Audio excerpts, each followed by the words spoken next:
I'm back. I gather that Facebook's algorithms kind of puts about 20 or 30 different words together by this time in these talks and just says enough of this gentleman speaking in the way that he is. But I'm back, so be it. Live with technology, live with the terrorism of what's coming down in Silicon Valley. But thank you very much for allowing me to continue. Burma, the next Tibet. Allow me to continue here. As I can see it, freedom, let me put it this way. I don't know about you, but I so love freedom. When I smoked pot for the first time, I went, oh my God, this is a lot different than like 2 + 2 = 4. When I did psilocybin and the psychedelic for the first time, I went, oh my God. I know now that all my intuitions and my dreamscapes were like actually trying to inform me that there's a world bigger than 3 + 3 = 6. It's like, oh my God, consciousness is the more interesting vocation than the curriculum of ordinary and obedience. And then when I got into meditation, where you can organically explore, navigate, restrain, elevate, learn the multiplicity of intelligences, psychological, emotional, mindful, and begin to learn to navigate consciousness, I went, holy shit, man. Existence is an infinite paradigm of possibility where the game of consciousness is so rich as a landscape to live on. Love is one thing today, but when we enhance its understanding through sensitizing to the fabric of intimacy of our own being,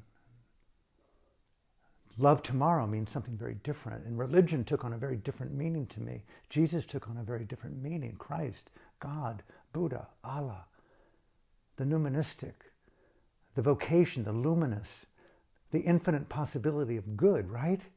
Enlightenment itself.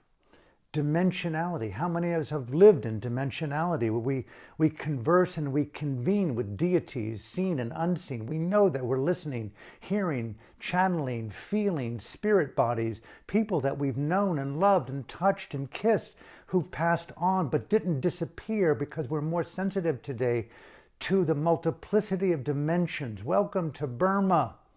Burma is a multidimensional culture. They have empowered the vocation of navigating dimensionality. In a way, they're kind of like the organic NASA of the world. They're psychedelic psychonauts that have mixed the organic deeply into the meditative dimension, and they've been obliterated. Like Tibet, a sovereign nation, and all of a sudden the Brits come in with their white imperialist Burma people don't matter story and came and dominated them through 2 wars, subjugated a culture, just like what happened in America with the Native Americans. The Native Americans were like hanging out. They weren't fighting over stock options and drones and, oil. They were smoking weed. They were touching each other. They were loving. They were looking at the moon. They were chanting. They were singing. They lived off the land. They grew plants. They just painted things, and they just danced and survived for millennia until the white man came with both disease and the gun and the iron and the gunpowder and the domination metaphor and their white religion, and came and said, let's kill you off, man. Well, that's what happened to Burma, okay? Psychologically speaking, Burma was pummeled by the white supremacist, genocidal, imperialistic, Protestant, Christian, psychopathic God out of the UK. No offense, but that's what you did, man. And then all of a sudden, World War II happens, and the white supremacist out of Germany decides to let's give it a go. And then it inspires Japan, and all of a sudden, next thing we know, the fascists of Japan in their own version of idealism and dictatorship begins to make a go of it in South Asia and attacks Burma. And the Brits and the Americans said enough is enough, and comes in and just, high altitude bombing. I've been to these cities and towns. High altitude bombing. You can't even see or hear the planes. A culture being bombed after 135 years of desecration by an imperial genocidal army. And it's like, it's too much to even conceive. I can't even conceive of life during the Holocaust. It's not my right to even talk about it. It's incomparable darkness. In many ways, the same in Myanmar. And I know this has happened around the world, but the people there have suffered. And out of nowhere, this peaceful, quiescent culture rose up and said, we don't want the Japanese, we don't want the British back, we don't want the Americans, we want our sovereignty. We want our religion, we want our spirit, we want our dance and music and poetry and literature. And they rose up and finally got independence again. But what a supremacist term. It's like we came back to normal, maybe, is a better way to independence. It's like you fucking invaders, right? Burma, the next Tibet. China wants it. And 70 years of dictatorship, living with the ongoing trauma of distrust of everyone. And these idiot men, born out of revolution, started by Aung San Suu Kyi's father, General Aung San. Just like my country, you get a taste of power and privilege and money, and somehow the worst in you comes out. Welcome to Burma. In the Belt and Road and Brutality Initiative out of China, the weapons they supplied to the Thamada, the Taliban of Burma, the oil they get out of the Andaman Sea, the fentanyl, 100 times more potent than heroin, exclusively comes out of China. It's like, what an evil form of war. I've seen the effects of that in Vancouver. My daughter lives there with her mother in an area of town as activists. They started an activist home there, and it's right in the middle of the downtown east side of Vancouver, where, go online and search it. It's an extraordinarily complex tapestry of horror and beauty. But there are more fentanyl overdose deaths in those 4 blocks than there are people dying of COVID in the nation in Canada. All from Xi Jinping of China. Unrestricted war, the Belt and Road and Terror Initiative is just another way of financially crushing poorer countries. And then they own those businesses. They own that land. I've interviewed and talked to one of the union leaders in Burma recently, who represented many boys and girls who work in Chinese-owned factories. And he broke down in tears talking to me about how often the people use the Burmese word. I don't know it at the moment. We are treated worse than animals by the Chinese overlords to make their garments, their plastics, their cars, their stuff to be sent back to China and around the world. We can't go on. We're animals. They give us almost nothing. They work us to the bone. Then they hire someone else. The country is oppressed by a 0.001% mafia called the Taliban, run by Senior General Ming Online, who own everything. And they oppress, impoverish, and denigrate the population.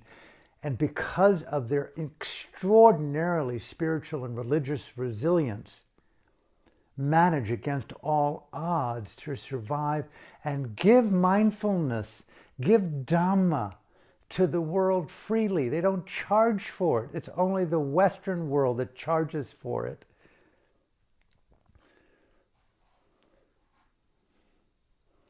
I'm thinking of one discourse of the Buddha, one short one, where it said that he said that he's speaking to boys and girls. Just as the ocean has but one taste, that of salt, so too does this Dhamma have but one taste, that of freedom. Vimutti rasa, he called it, the flavor of freedom, the taste of freedom. Pause. The genocidal premier of China, Xi Jinping, has put a firewall around Vimutti Vasa. No music, no dance, no sex. I was listening yesterday to a YouTube clip by the Foo Fighters and some of the members of Zeppelin at Wembley Stadium back in 2008. It was one of the Zeppelin songs that I was quite fond of back in the day, called Ramble On, and this packed theater, and I was listening to it again because I wrote a book, and I'm going to speak about it, just a digression, called Extinction X-Rated. It's being designed right now. It was my foray over the last 6 months deep into my own heart to understand what is life to me, what is hope, what is action. And it's a radical book, not for the lighthearted. It is so out of the norm of my normal. But it's real, it's honest, it's pure. And it's designed based upon various songs that I've been connected to. So I studied sound design and the making of mandalas in the Tibetan tradition, and try to combine sound design with the artistry of mandala, intersecting geometric patterns of symbols of good and evil. And I bring this up because creativity and art and music and dance is so much Burma. It's so much our lives in the world, right? Could you imagine not being able to hear music and great movies and great dance and the power of love and intimacy and the celebration of the spirit? Welcome to China, Burma, the next Tibet. Religion is not allowed. Spirituality is not allowed. In Tibet, look today, it's a crime against China to have a picture of His Holiness the Dalai Lama or a Buddha statue. You must have a picture of the genocidal premier Xi Jinping. Above God, above Jesus, above Christ, above Allah, above truth, above you, above your heart, above what makes existence spiritual. It's not just Burma, the next Tibet, and the Belt and Road Tyranny Initiative. It's the primacy of gadgets and stuff and money that's at stake. And Burma is the latest front for that collision of archetypes. This is where I'm begging the artists around the world, the liberators of the spirit. China built a firewall around their people. Imagine me going to my computer or my phone and not allowed to listen to music, not allowed to take my clothes off and make love in the way that I want. All the freedoms that we love, all the expressions of Vimutti Rasa, just as the ocean has but one taste, that of salt. Think there, go there. Freedom. Those people in Burma today, those boys and girls, those men and women, the trade unionists, the doctors, the medics, the nuns, the monks, I get the feeling they're swelling in courage. Courage, as it's been said, is contagious. Freedom is contagious. Next thing you know, it's like solidarity is contagious. Next thing you know, the streets are wall to wall nationwide, and behind the walls, they're there too.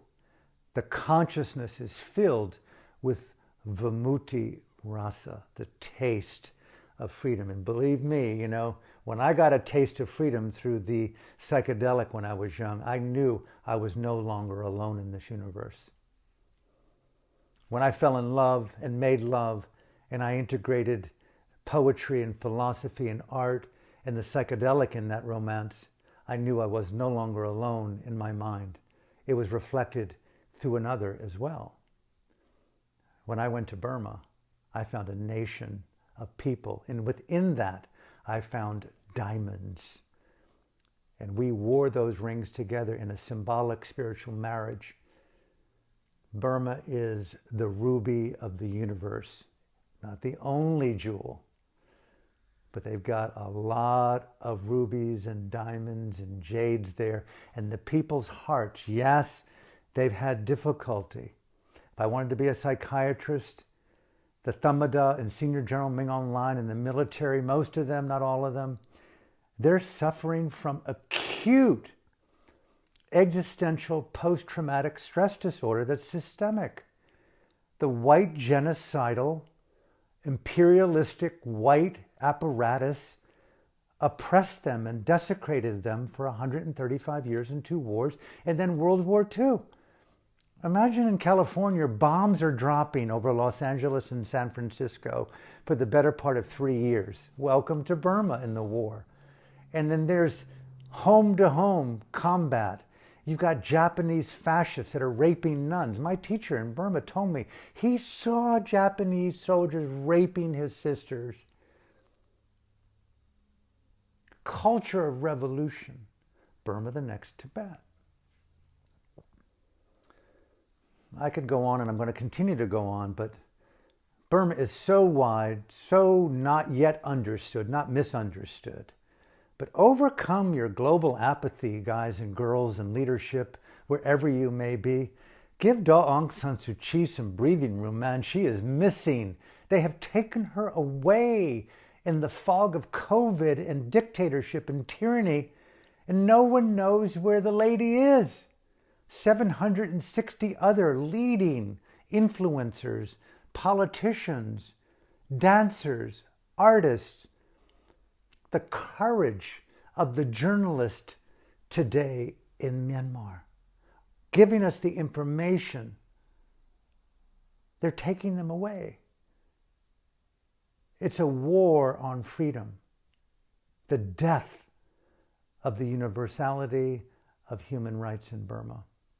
Do as we say, or you're dead. I say, no, stop. And make a stand. And let me close here.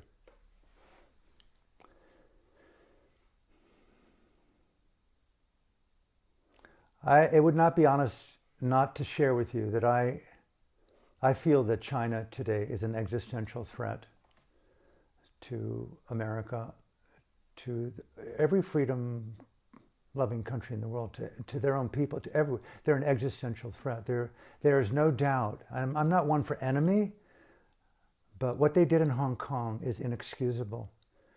What they're continuing to do in Hong Kong is inexcusable. What they've done to the Uyghurs in their own country, what they're doing to their own people, what they continue to do in Tibet is inexcusable behavior. Just like I hold my President Biden,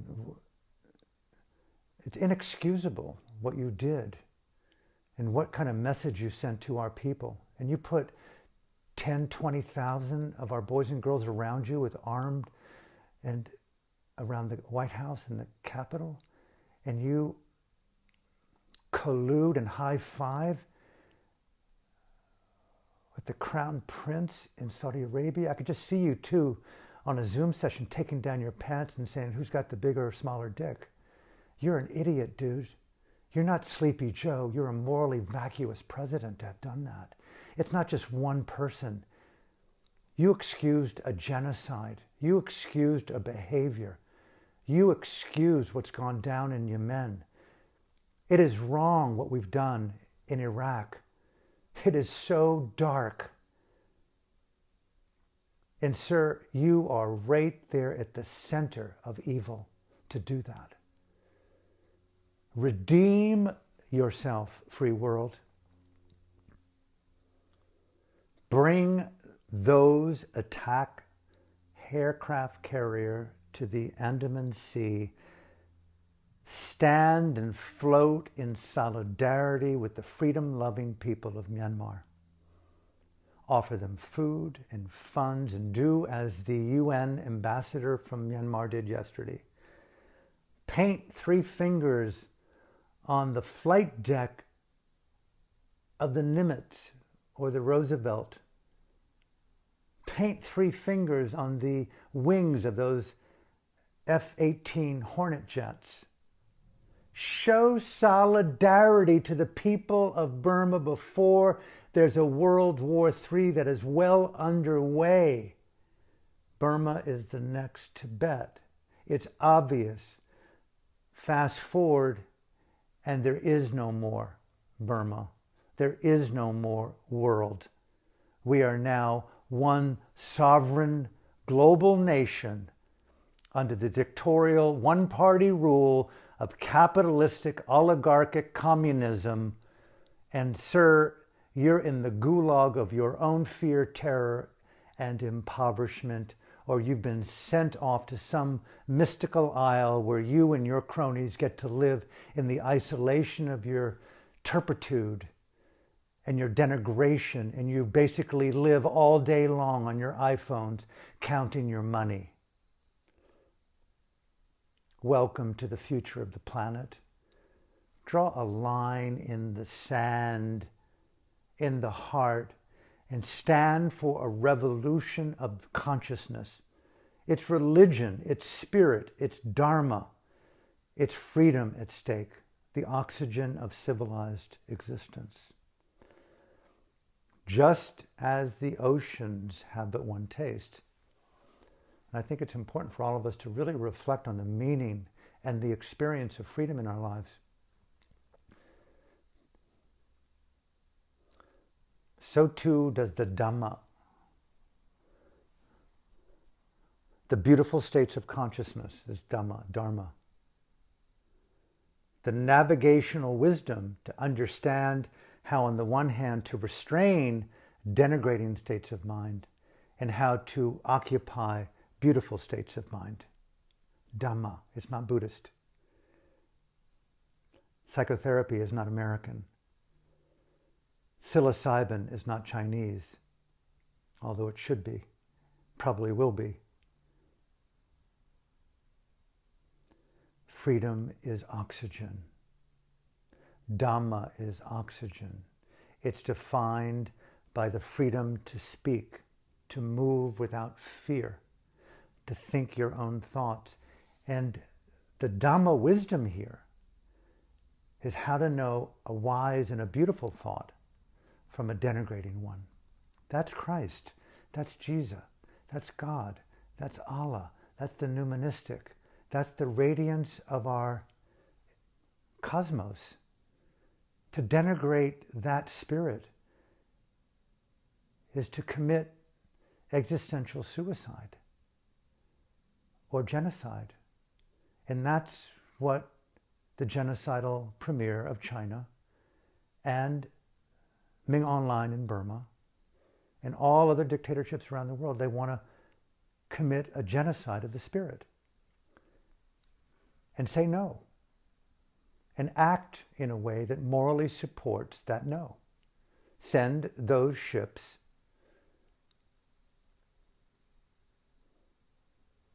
immediately to the Andaman Sea, paint 3 fingers on the flight deck, feed the people, fund the people, and offer moral support, and let that dictator in Naypyidaw know, you fuck with those people anymore. You imprison, you harm, you hurt. And these jets fly with 3 fingers on them. And they know where you live. They know Naypyidaw. They are highly precise in their ability to go right into your window of your soulless soul, sir. Enough is enough. Stop. So from my heart to yours, may this video be shared, and may the people of Burma stand tall. We're in solidarity with you, and I will see you tomorrow at 9:30. Thank you.